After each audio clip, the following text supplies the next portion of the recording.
Olá, amigos aprendizes do Evangelho!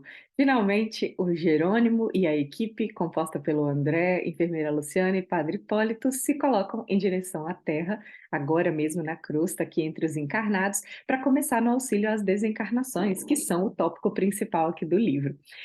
Esse capítulo vai ser a visita que eles fazem a cada um dos ambientes onde estão esses irmãos prestes a desencarnar. Então, eles vão estar sendo apresentados para a equipe e também para nós. Então, a gente vai ter oportunidade de conhecer um pouco de características, né? De como estão esses que serão auxiliados e também um pouco de por que eles serão auxiliados. A gente vai entender e que sirva como reflexão para a gente pensar se as nossas ações e pensamentos estão fazendo com que é, a nossa desencarnação possa ser bem amparada pelos amigos espirituais. Esse é um ponto de bastante é, importância no capítulo para nossa reflexão. E o Jerônimo começa explicando para eles, para a equipe, que era muito importante que eles não se desviassem do objetivo principal, que era auxiliar esses irmãos em específico. Então, eles não iriam se distrair com coisas paralelas. É claro que, ajudando eles nesse processo, aconteceriam algumas coisas que eles deveriam providenciar, de auxílio direto, mas que a tarefa principal era referente a essas desencarnações e que a casa transitória de Fabiano seria um ponto de apoio importante para eles, tanto para levá-los para lá durante o sono e ir preparando eles para esse desligamento, quanto para qualquer outra necessidade que eles precisassem, a casa seria o suporte, até mesmo para não ter que ir até o nosso lar, como nós vimos anteriormente. Uma coisa que despertou curiosidade no André, assim, com relação a tanto cuidado que o André está observando para esses encarnados que vão desencarnar e que estão sendo cuidados, né, de forma particular, ele questiona o Jerônimo se todas as mortes têm um acompanhamento tão intenso assim, porque afinal eles saíram de nosso lar com uma missão, né? A missão auxiliadora para essas desencarnações. Todo mundo que morre tem também uma missão dedicada a ajudar nesse processo? E o Jerônimo explica que não, não é bem assim não. Reencarnações e desencarnações, diz ele, de modo geral, obedecem simplesmente à lei. Então a lei de Deus é perfeita, tudo flui naturalmente de encarnações e desencarnações. Existem espíritos que cuidam naturalmente de grandes agrupamentos. Obviamente, Deus onisciente está consciente de tudo, né? Está ciente de tudo que se passa. E auxílio a gente sempre tem. Só que se tem um espírito ajudando uma coletividade ou um espírito ajudando um único ser, depende muito do mérito, do grau evolutivo. E aí o Jerônimo continua explicando. Nos múltiplos círculos evolutivos, há trabalhadores para a generalidade. Entretanto, assim como existem cooperadores que se esforçam mais intensamente nas edificações do progresso humano, há missões de ordem particular para atender-lhes às necessidades. O que ele está falando é o seguinte: quem faz por onde merece um amparo diferenciado. Reflexão em paralelo para nós, nós estamos fazendo por onde ter esse amparo diferenciado? Porque sempre que a gente abre as portas do coração, amparo a gente tem, porque o nosso mentor está sempre tentando nos influenciar para o bem. Mentor da família, né? Mentor, às vezes, da casa em que nós estamos ligados, não só espíritas, né? Mas de qualquer religião, de qualquer ação no bem que a gente faça, tem os espíritos orientadores e que acabam sendo simpáticos às nossas sintonias, quando as nossas sintonias são direcionadas para eles. Então, não tenhamos dúvida, até com todas as literaturas anteriores que a gente acompanhou do André, das descrições, nós sempre somos amparados. Só que, a depender do tipo de ação que a gente tem, a gente passa a ter uma assistência mais específica, né? Como a gente viu acontecendo lá com o Segismundo, quando ele foi desencarnar em Missionários da Luz, desculpa, desencarnar não, reencarnar, o tanto de amigo que apareceu para ajudar, de tantas amizades que ele colheu no caminho. No caso do Segismundo, a gente está falando de amizades colhidas enquanto ele estava no plano espiritual. No caso desses irmãos que a gente vai acompanhar, a gente está falando de amizades colhidas enquanto encarnados, amizades espirituais pelo bem que aqui fizeram. Então, isso é uma coisa muito bonita. Só que o André fica um pouco em dúvida com relação à explicação do Jerônimo, né? De, poxa, se a pessoa faz o bem aqui na Terra, ela faz por onde ter esses amigos e ter essa assistência. Só que o André se lembra até de pessoas que ele acompanhou enquanto encarnado, que eram tão boas, padres, né, pessoas que atuavam em religiões e fora de religiões também, mas pensando em pessoas boas. E a gente pode pensar em alguns exemplos assim, de pessoas que a gente vai, poxa, aquela pessoa é tão como se ela fosse mais pura de coração, né, do que a maioria. Só que, o que que veio na mente do André? Ele nem externou. Parece que os bons são os que mais sofrem. Porque é perseguição, caluniados, eles não fazem por onde ter essa maldade em cima deles e mesmo assim recebe maldade. Então, ele ficou pensando assim: cadê a proteção da espiritualidade? Ele nem chegou a falar, mas o Jerônimo entendeu o que que ele estava pensando e falou assim: você está pensando errado. A concepção humana do socorro divino, diz o Jerônimo, é viciada desde muitos séculos. A forma como a gente acha que acontece a proteção divina é deturpada. Porque quando a gente fala dessa proteção aqui na Terra, a gente está pensando em, não vai sofrer nada, vai ter favor de ordem material, vai se destacar entre os outros e às vezes entre os menos felizes. Diz ele assim: costuma aguardar serviço, estima e entendimento, mas desdenha servir, estimar e entender quando não seja em retribuição. Então, assim, eu quero ser servido, eu não quero servir. Se for para eu servir, que seja em retribuição a alguém que me serviu. Isso não é a verdadeira caridade, não é a verdadeira conduta no bem, de acordo com o Evangelho. Então, proteção divina é diferente de ter facilidades aqui na Terra.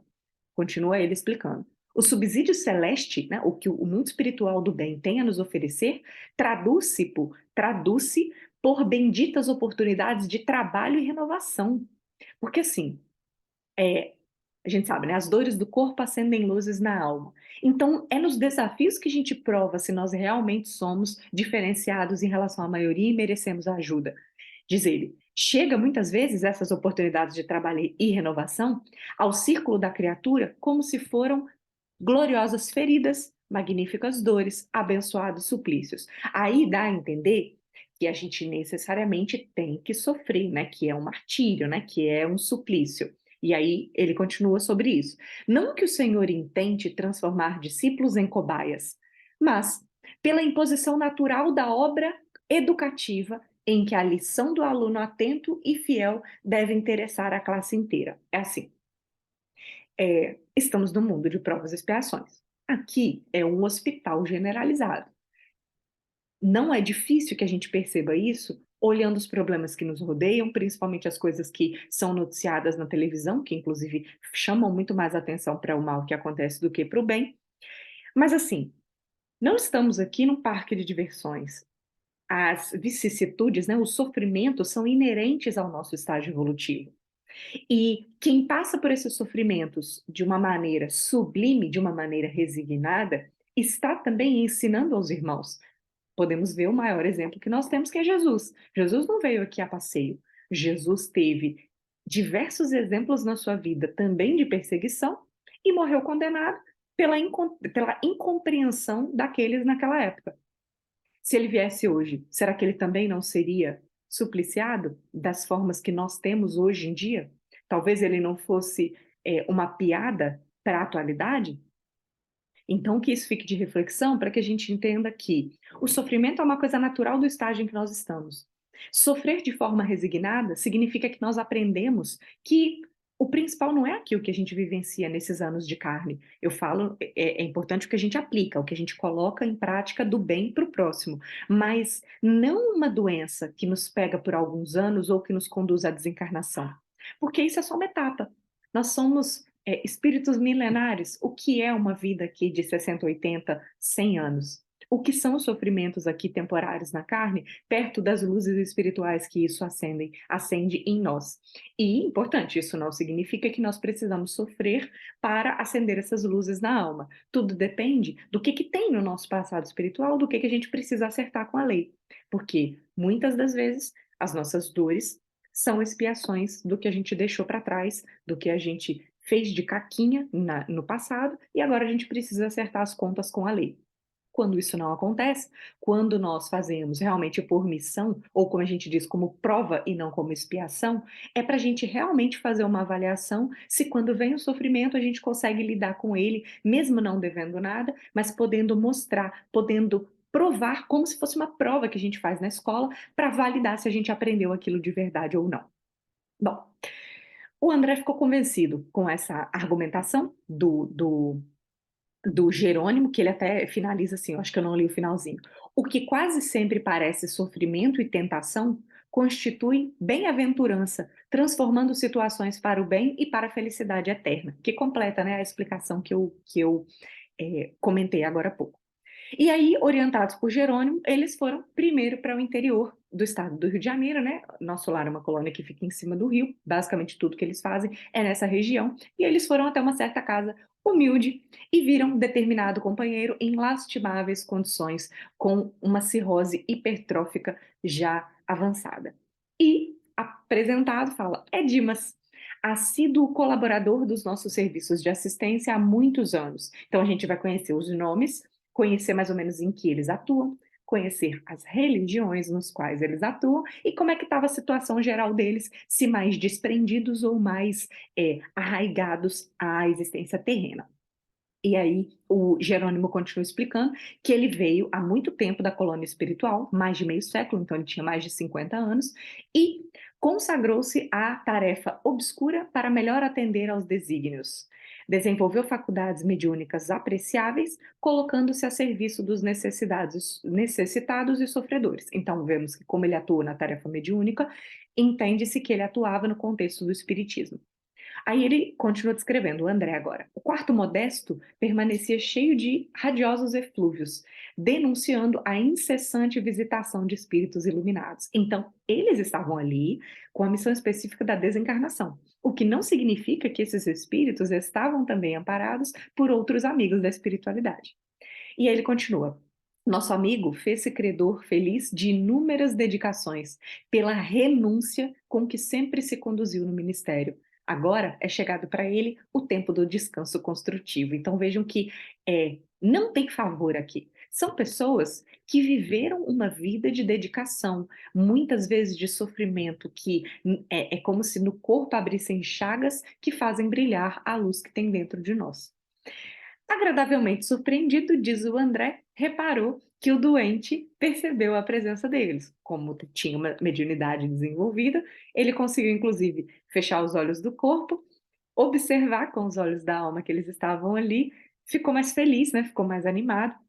E o enfraquecimento físico dele estava tão grande que ele conseguiu, com muita facilidade, se desprender do corpo, né? Por meio do sono, e se colocou no leito, fez uma ardente rogativa pedindo a eles que estavam ali que o auxiliassem, falou que estava exausto, mas que estava calmo e confiado. Sabia que estava chegando a sua hora, estava calmo, só estava exausto até pelo avançar da doença. O André, orientado por Jerônimo, aplicou passes e já dava para ver sensações imediatas de reconforto. Ou seja, essas aplicações magnéticas foram inclusive sentidas por ele, que percebia a presença da espiritualidade, que inclusive direcionou um pedido específico. Estou ressaltando isso porque nem sempre é assim. Às vezes a pessoa tem uma assistência, mas não se apercebe dela. E Jerônimo chegou a falar com ele, ó, coragem, continua aí e a gente volta mais tarde. Em breves momentos, dois amigos espirituais dele chegaram no quarto para visitá-lo e eles foram agora para outra pessoa, né? Outro ser que iria desencarnar. E aí, o Jerônimo já adianta que depois de visitá-los rapidamente, eles pretendem reunir todos esses que estavam envolvidos prestes a desencarnar lá na casa transitória de Fabiano para prepará-los para o fenômeno próximo da libertação definitiva. E eles esperariam a noite para fazer isso, que acompanharemos nos próximos capítulos. E aí foram dessa cidade do interior para a capital, e o André destaca, dando a diferença de quando ele estava lá nas regiões densas, né, do abismo, e agora na Terra, porém fora daquele ambiente tão sufocante, apesar da Terra não ser essas coisas todas, ele destaca a utilização da volitação, o quanto era fácil, o quanto eles estavam leves de fazer aquela transição, né, aquela volitação num ambiente tão diferente da região escura em que eles estavam anteriormente. E ele aproveita para curtir a paisagem da Terra, que ele fala que não são tantas vezes que ele observa a paisagem como um espetáculo tão lindo.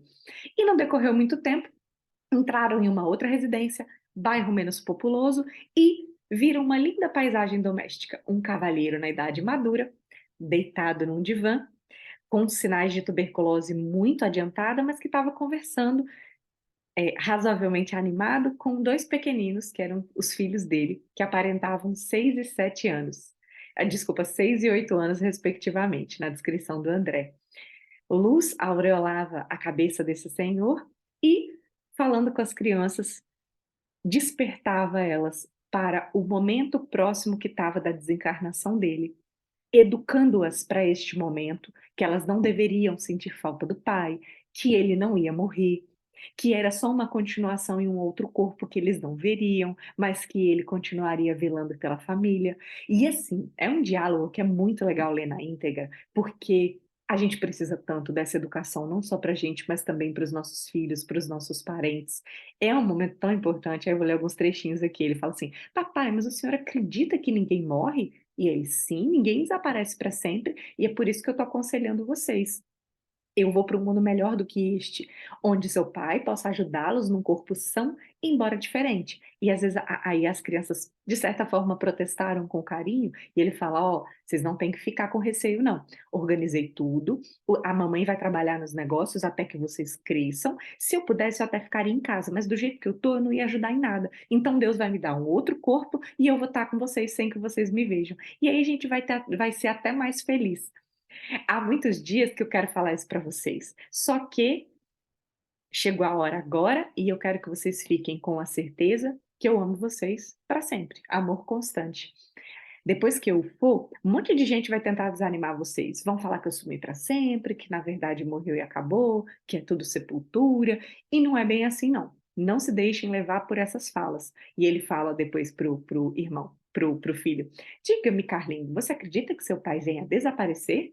Você acha que nosso amor e a nossa união em casa, o nosso carinho e entendimento sejam apenas cinza e nada mais? E o pequeno, no formato valente, fala: eu acredito, como o Senhor, que a morte não existe. E ele acentuou: quando eu partir, se vocês demonstrarem coragem e confiança em Deus, o papai estará mais corajoso e confiante e restaurará em pouco tempo as energias.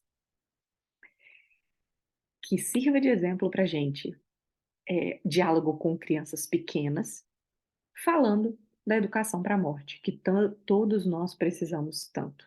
E aí o Jerônimo aproveita para complementar, né, esse ensinamento desse momento com esse diálogo que a gente acompanhou. Ele fala: nosso amigo Fábio, em véspera da libertação, sempre colaborou com dedicação nas obras do bem. Não é médium com tarefa, né, ou não é médium ostensivo. É, porém, um homem equilibrado, amante da meditação e da espiritualidade superior, e, por isso, desde a juventude, se tornou excelente ministrador de energias magnéticas, colaborando com serviços nessa assistência. Vários mentores da nossa colônia o têm em alta conta. Livre de sectarismo, infenso às paixões, amante do dever, nosso irmão Fábio instituiu desde os primeiros dias de matrimônio o culto doméstico da fé viva, preparando a esposa, os filhinhos e outros familiares no esclarecimento dos problemas essenciais da compreensão da vida eterna. Em virtude dessa perseverança no bem, a sua libertação vai ser agradável e natural. Soube viver bem para bem morrer. O destaque desse Fábio é o desprendimento que ele tinha não só para orientar os familiares, mas ele também era sincero, esse desprendimento que ele tinha da vida terrena. E aí o André destaca: a rigor, o Fábio não precisava de apoio para a fé que nutria. Ele estava tranquilo e confiante, embora o abatimento natural da situação dele de doente físico, né? Mas ele estava muito tranquilo e ele não precisava de mais ajuda ali e eles foram partir para outra casa.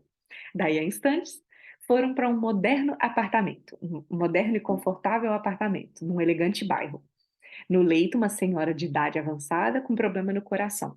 Duas filhas estavam cuidando dela e o Jerônimo explica: é a nossa irmã Albina, filiada a organizações superiores da nossa colônia espiritual. Ela não era de qualquer lugarzinho de nosso lar, não. Era de organizações superiores.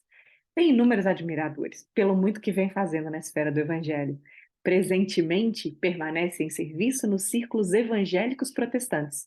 Fez profissão de fé na igreja presbiteriana E viúva desde cedo, consagrou-se ao labor educativo, formando a infância e a juventude no ideal cristão. Aí o André não perde a oportunidade de comentar. Mais uma vez, maravilhou-me a grandeza da fraternidade legítima imperante na vida superior. Não se buscava o rótulo das criaturas, não se cogitava em sentido particularista de seus títulos religiosos ou sociais. Procurava-se o coração fiel a Deus, ministrava-se amparo reconfortador, sem qualquer preocupação exclusivista. Ou seja, não interessa a religião, interessa o que a pessoa está efetivamente fazendo. E aí o assistente Jerônimo chegou perto, tocou com a mão a fronte dela. Sentindo essa energia boa, ela pediu para a filha: "Me dá a Bíblia, preciso meditar um pouco". A filha até falou: "Nossa mãe, mas você não é melhor você descansar, que agora que deu uma trégua, né, e você parece bem disposta". E ela: "A palavra do Senhor dá contentamento ao espírito, minha filha". E abrindo a Bíblia, o Jerônimo, sem que ela percebesse, ajudou ela a abrir uma parte específica, e ela leu sobre a ressurreição de Lázaro, agradeceu pela leitura, e o Jerônimo de novo recomendou a aplicação de passes, e o André, focando principalmente, né, na região do coração.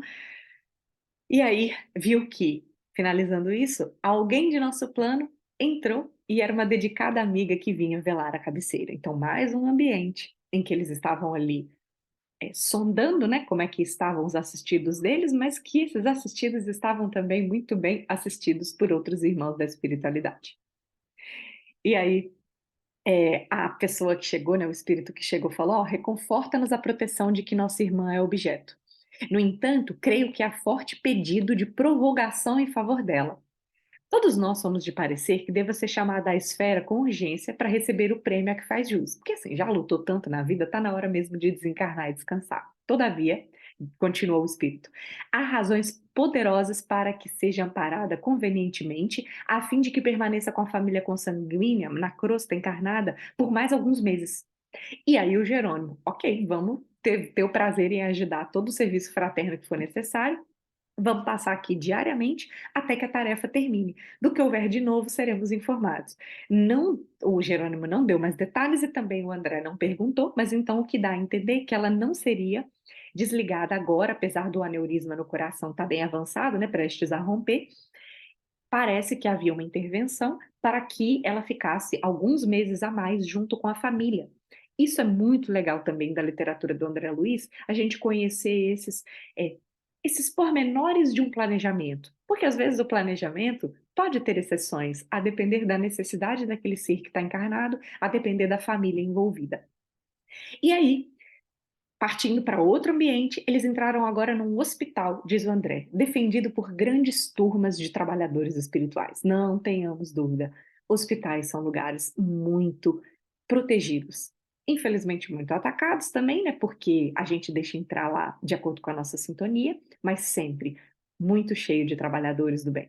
E aí ele diz: após atravessarmos corredores e salas, alcançamos grande enfermaria de amparo gratuito, ou seja, enfermaria do SUS. A maioria dos leitos ocupados mostrava o doente e as entidades espirituais que o rodeavam, algumas em caráter de assistência defensiva, outras em acirrada perseguição.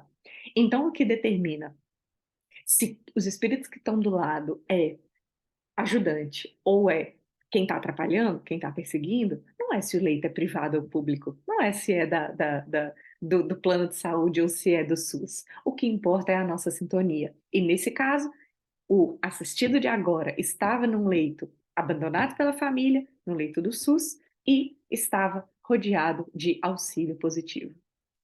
Decorridos alguns segundos, diz o André, estavam na frente de um cavaleiro maduro, rosto bastante enrugado, cabelos brancos, a cuja cabeceira vigiava excelente companheiro espiritual. Então, nesse caso, ele estava bem amparado já. Aqui temos o nosso velho Cavalcante. É virtuoso católico romano, espírito abnegado e valoroso nos serviços do bem ao próximo. Veio da nossa colônia há mais de 60 anos e possui grande círculo de amigos pelos seus dotes morais. Uma pessoa íntegra, valorosa. Sua existência, cheia de belos sacrifícios, fala ao coração.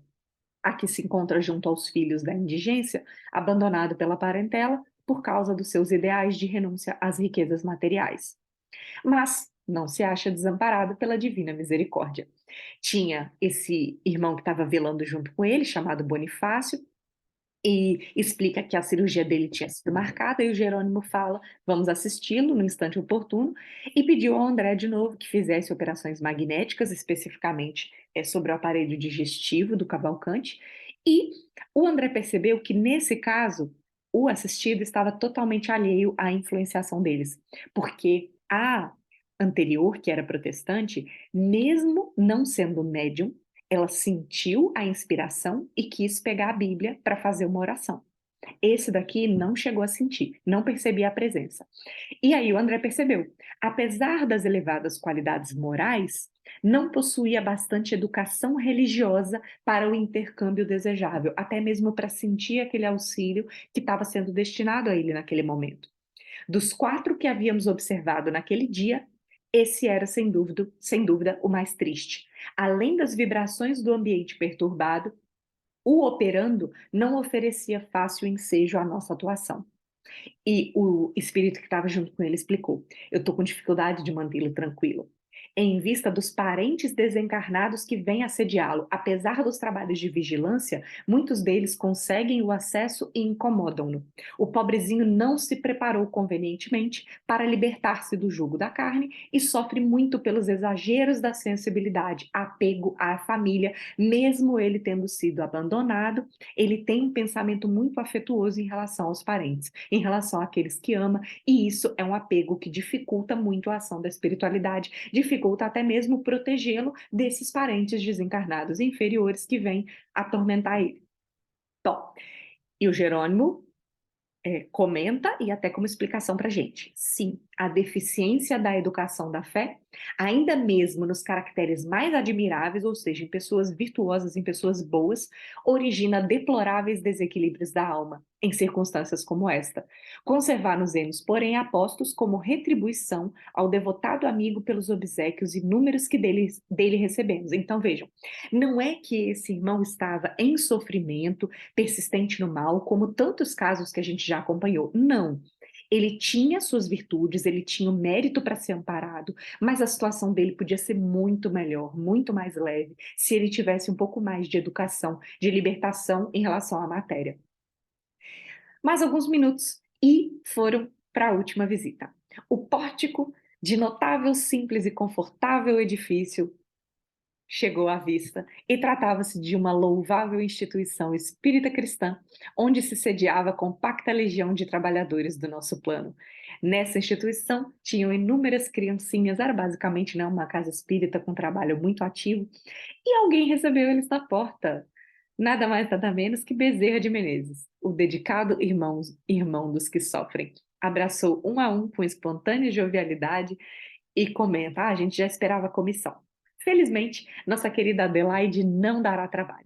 O ministério mediúnico, o serviço incessante em benefício dos enfermos, o amparo materno aos órfãos nesta casa de paz, aliados aos profundos desgostos e duras pedradas que constituem abençoado ônus nas missões do bem, prepararam-lhe a alma para esta hora. Então, uma mulher que já tinha sofrido muito e que já tinha tido muita dedicação a quem precisava.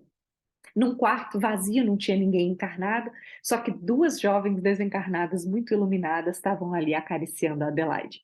Acercamo-nos da enferma respeitosamente e o Bezerra falou: "Adelaide sempre foi discípula fiel do mestre dos mestres. Apesar das dificuldades, dos espinhos e das aflições, perseverou até o fim.